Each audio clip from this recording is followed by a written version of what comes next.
Chapter 16. Thanksgiving. It is not.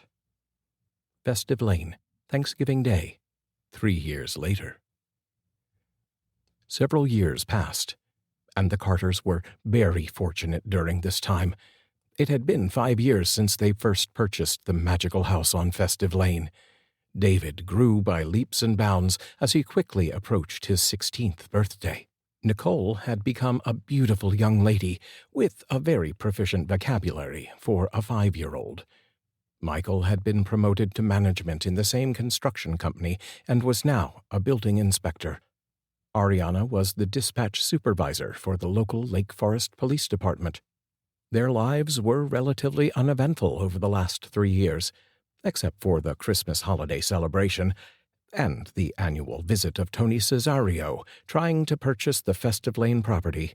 Life remained steady. Every Christmas, the guests arrived and visited with the Carters. Dennis joined the celebration all 3 years, but would not be attending the upcoming holiday gathering due to accepting a new job in California.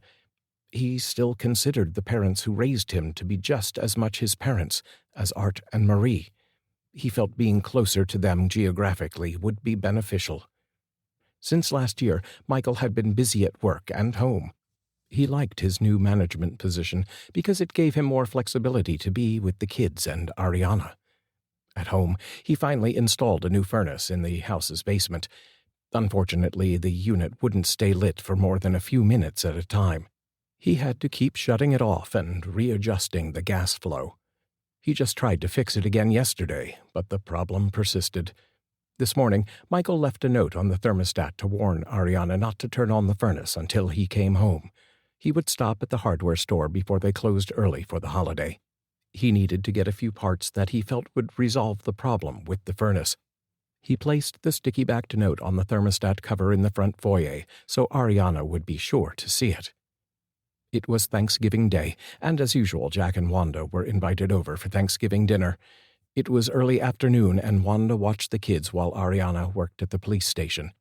Michael had to approve some job sites for last-minute inspections before the weekend, and ran late.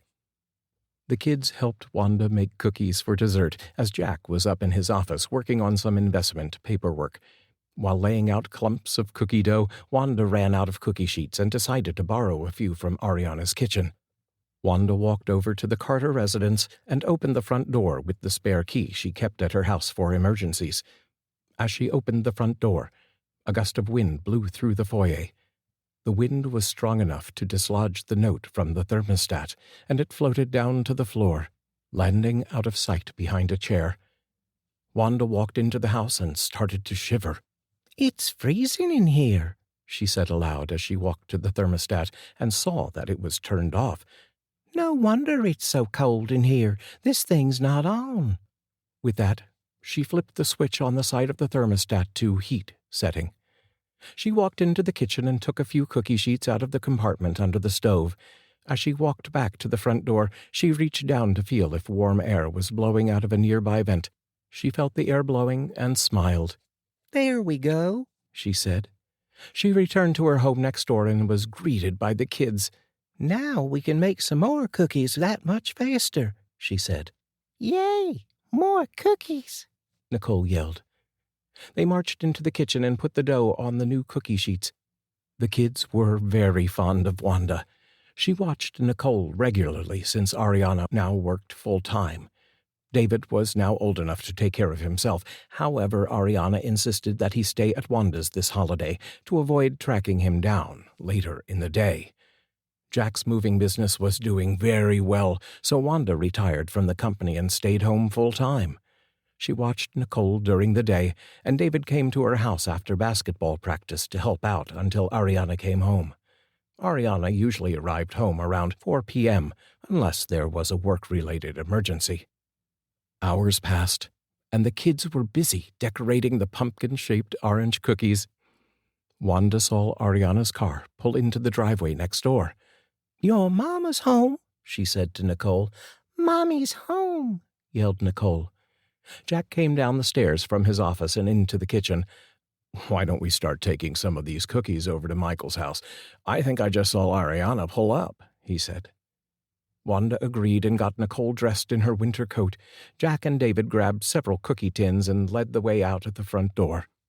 As Arianna was unloading groceries from her car's trunk, Jack, Wanda, and the kids came up behind her.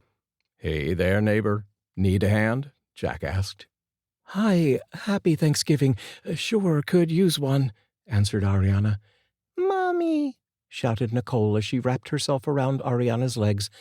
"Hi, sweetie. Have you been a good girl for Aunt Wanda?" Arianna asked. "Yes, Mommy. We made cookies," she replied. "And turkey, I hope?" Arianna asked as she looked at Wanda. "Still cooking away. I put that sucker in my oven at 6 this morning. It's a big one. Should be done pretty soon," Wanda replied. David grabbed a few bags of groceries.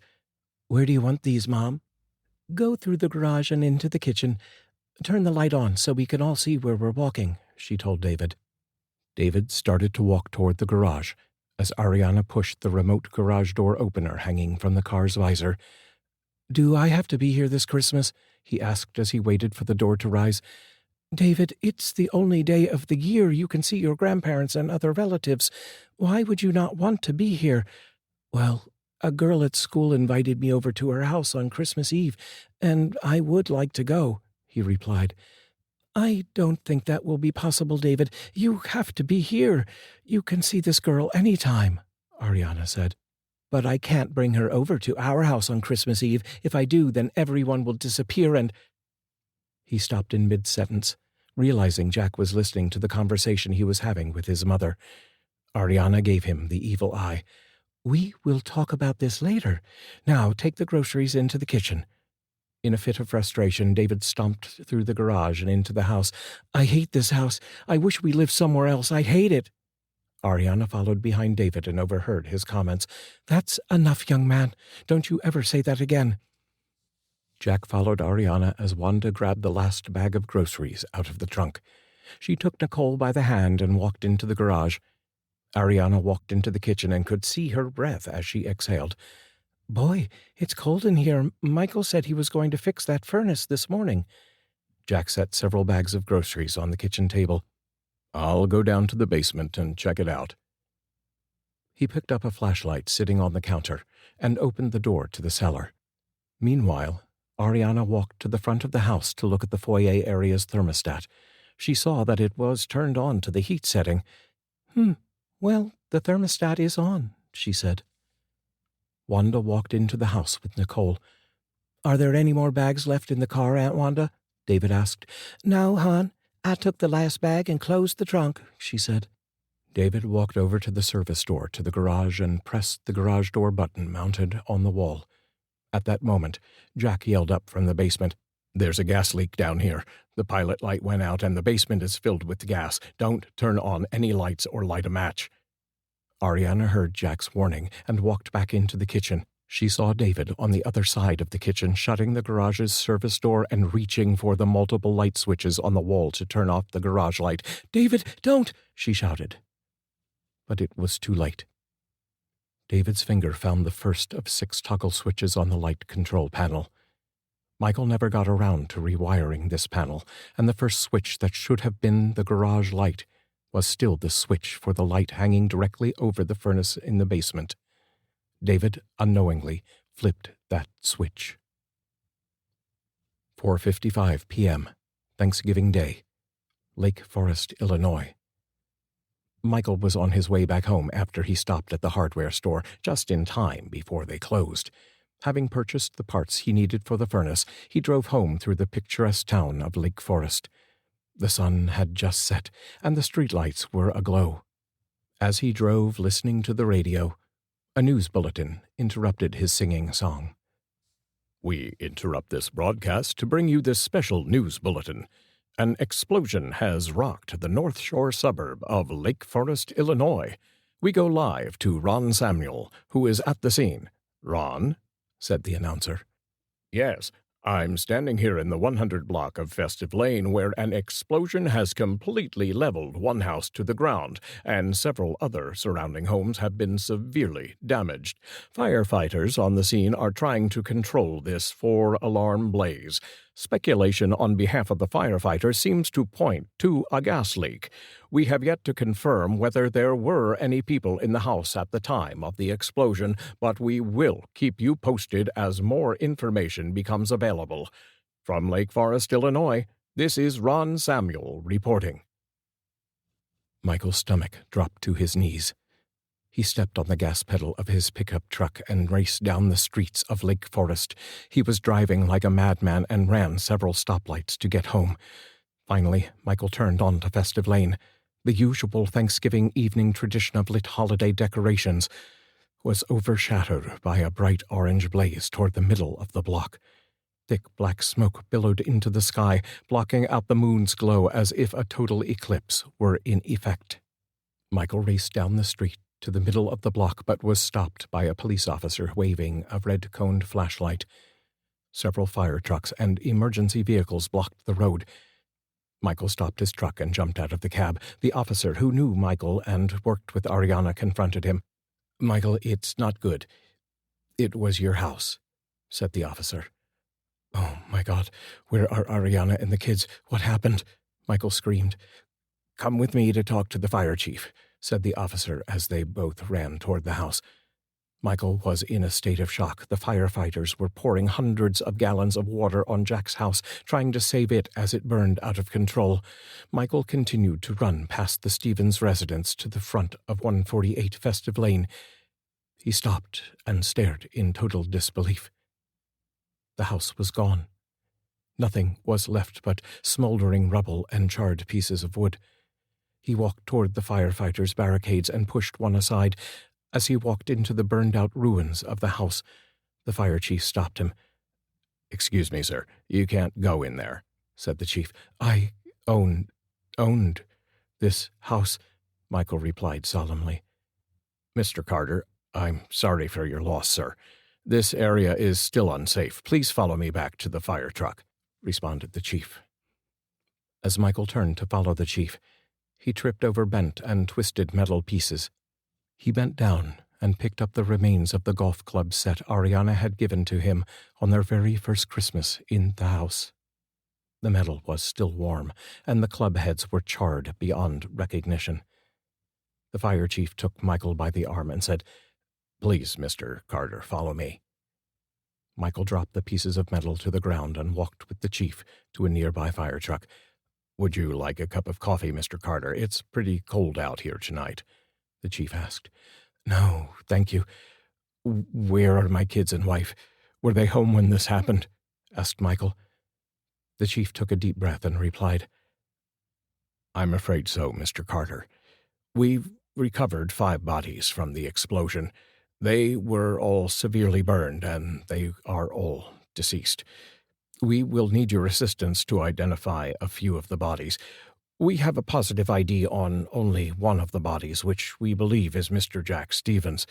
His wallet somehow survived the fire and was still on his person. The other bodies are in the back of the ambulances over there. There is a woman in her mid-40s, a woman in her 30s, and 2 children, a small girl and a teenage boy." Michael started to weep uncontrollably and fell to the ground. The chief tried to console Michael the best he could. Several police officers came to the scene to comfort Michael as well. These officers all knew Arianna very well due to working with her for several years. "Michael, I'm so sorry. This is a tragic loss. Arianna was a beautiful and kind person. We all loved her very much," one of the officers said. Michael, still weeping on the ground, just nodded his head.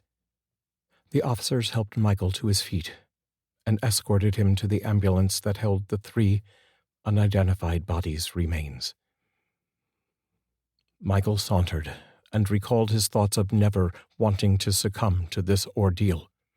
He could barely bring himself to look inside the ambulance at all. A paramedic inside the back of the ambulance asked Michael if he was ready to make the identification. Michael waited a good 30 seconds and then nodded his head. The paramedic unzipped a body bag on the first body, and as Michael looked at the blackened, disfigured face, he turned away and vomited. The odor of burning flesh was not a pleasant smell. The appearance of the charred remains of a human body was a horrible sight. Michael regained his composure and looked at the body once again. He could not identify the person. The paramedic unzipped the bag further and revealed the hands of the victim. Michael saw the engagement ring he had given Arianna on their first Christmas at the house. He thought this would have been Wanda, but she was obviously in the other ambulance a few feet away. Michael said softly, "That is my wife, Arianna Carter," as he continued to weep. The paramedic zipped up the body bag and tagged it with the proper identification for the morgue. He then went to the second bag and opened it. By the size of the body inside the bag, Michael did not doubt that this was Jack. The face was removed entirely beyond recognition. "This person was the closest to the impact of the explosion. We found his wallet still in his pants. We will need to get dental records for positive identification, but was Mr. Stevens supposed to be at your house this afternoon?" asked the paramedic. "Yes, he and his wife always spent Thanksgiving with us," replied Michael. "That is Jack Stevens." The paramedic zipped up the bag and jumped out of the back of the ambulance. He walked over to the next ambulance and opened the back doors. The stench from inside was overwhelming, and Michael threw up once again. Even the officers accompanying Michael were becoming sick to their stomachs. The paramedic hopped inside the back of the ambulance and started to unzip one of the body bags. "These victims were not as severely burned, but their injuries were fatal nonetheless." He unzipped the bag to reveal the largest body in the ambulance. It was Wanda, and her face was only slightly burned. Michael confirmed her identity without hesitation. The paramedic zipped the bag back up and moved on to the next bag. Michael stopped him. "Please, can I do these two myself? These are my children, and I need to do this alone." "Sure thing, Mr. Carter. Take all the time you need." Michael overheard the comments as the paramedic jumped out of the truck and walked away with the officers. "Poor guy. What a blow to lose your entire family like this." Michael stood at the back of the ambulance for a few minutes, pondering his next move. He didn't want to open the bags. He was considering just saying that he looked at them and walking away. But he couldn't. Still weeping, he reached over to the larger of the two bodies and slowly unzipped the bag. He uncovered the young face of his son David. No burns, but several scratches were evident. He caressed David's head with his hand. "You promised me you would never leave me, David."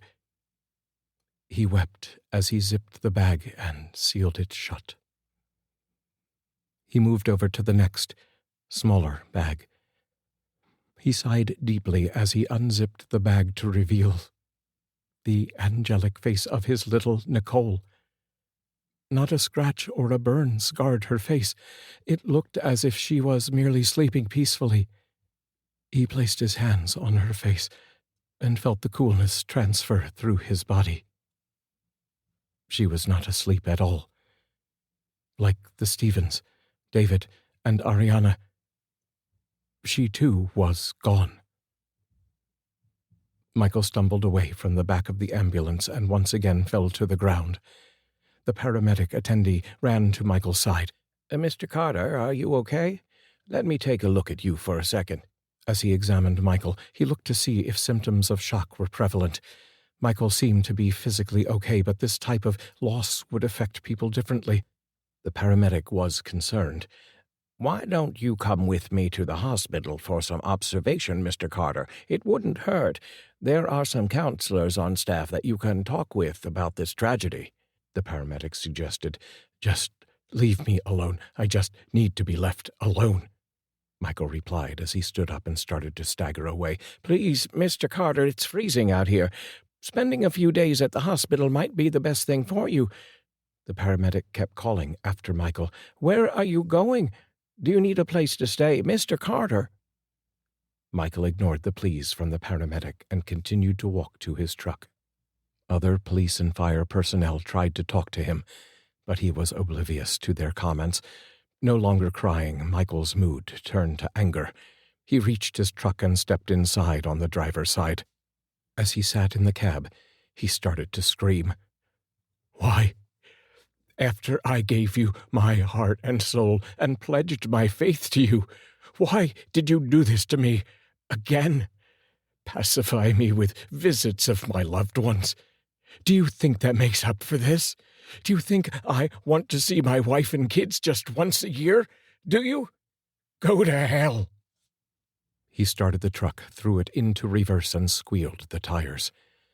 He turned the truck around and drove off in a rage as the police personnel stood by and silently watched. A few miles later, Michael pulled over in front of a tavern. Michael was never much of a drinker, but that was about to change. He entered the tavern and sat at the bar. A football game was on the television, and the place was pretty empty. The bartender came over and asked, "What'll have?" "Give me a double shot of whiskey, and leave the bottle," Michael replied. The bartender brought the bottle to Michael and poured the first shot. Michael picked up the glass and threw the alcohol down his throat. He closed his eyes and swallowed. The liquid burned as it went down his throat and through his chest. He sat there, looking at the glass in his hand, and set it down on the bar. A couple of men were sitting at the other end of the bar. "Did you feel that explosion earlier? Man, a house was leveled on the west side of town. I heard 5 or 6 people were killed," said one man. "Yeah, I heard that.